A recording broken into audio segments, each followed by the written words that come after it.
Hi friends, তোমরা কেমন আছো? তো আজকে দেখো আমি কী রান্না করছি। এদিকে মশলা কষা হচ্ছে, এদিকে কাঁকড়া কাঁকড়া চিংড়ি মাছ দিয়ে আজকে রান্না হবে। মশলাটা ভালো করে কষিয়ে দিচ্ছি।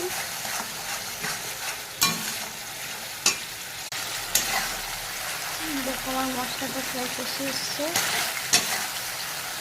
যখন দেখবে মশলা থেকে তেল ছেড়ে দিয়েছে তখন মশলাটা কষানো হয়ে যাবে। তো এবার আমি এগুলো ঢেলে দেবো একটু। কাঁকড়া আর আলু দিয়ে চিংড়ি মাছ দিয়ে রান্না হচ্ছে। এটাকে একটু ভালো করে কষিয়ে নিচ্ছি। এটা আমার কষানো হয়ে গেছে। এবার একটু গরম জল দিয়ে দেবো সামান্য। তো বন্ধুরা, এরকম আমার রান্নাটা হয়ে গেছে। এবার গরম গরম ভাতের সাথে খেলে খুব মজা।